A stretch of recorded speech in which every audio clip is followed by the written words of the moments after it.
Hi guys, in this video we're going to do a tutorial on how to make the world famous Nigerian jollof. What's a Nigerian party without jollof rice? So on the screen are the ingredients used to make this jollof rice. So very quickly we're going to start heating up our oil in a pan in the pot we're using, and while this oil gets heated up, you want to add your sliced onions and you want to fry it a bit till it gets translucent and like the flavors are now released into the oil. So you just want to stir this and fry it a bit. So after it has fried a bit, you want to add your tomato puree,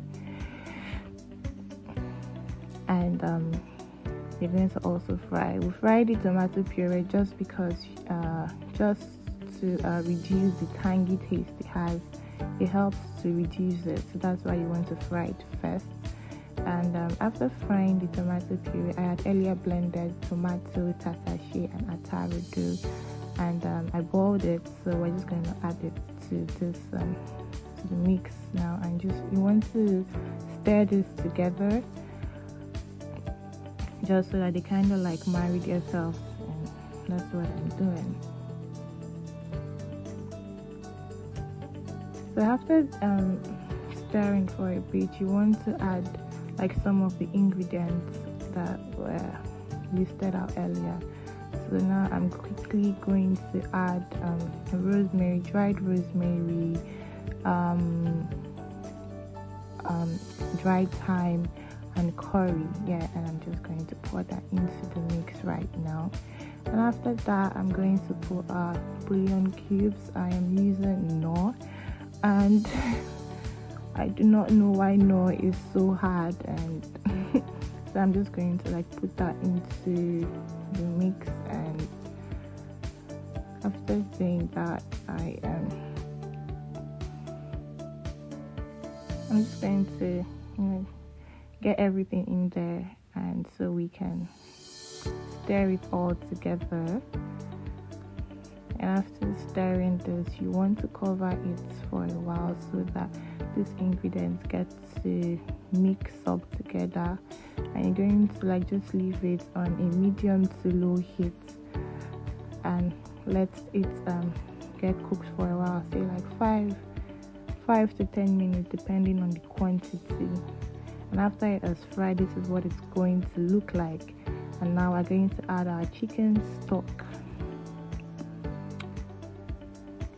After adding the chicken stock, you're going to also want to put some water. I had boiled hot water earlier, so I'm just stirring it so that the flavors get combined together.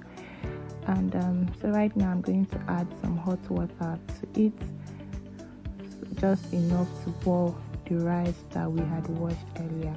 And we want to leave this, cover it and leave this to get to a boiling point.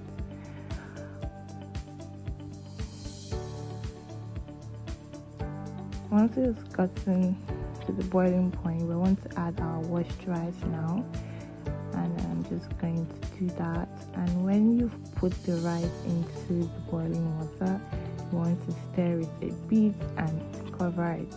I usually cover like my jollof rice with foil paper. This just helps so you don't get to use so much water while cooking, and your rice gets to get ready as fast as possible. So after I have done that, you can see this is how it's going to look. You want to stir it a bit so that all those flavors are shared like equally. So that's what I'm trying to do now, and this is how it's supposed to look like once you are done. Just going to keep stirring, stir it so it gets to everywhere. And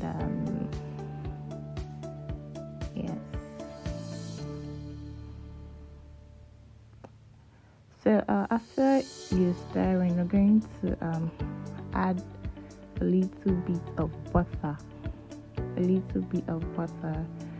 to eat unsalted butter. This is so if your rice is not dry, because I didn't use a lot of oil while starting. So if your rice is not dry, I think you can skip that. So I'm just going to try to stir it so like the butter gets everywhere. It helps so your rice is not dry, and it also gives it a very nice flavor as well. So I'm just stirring it and I'm going to close it a bit again so that like I said, the flavor marries themselves together, and everything is just thoroughly combined.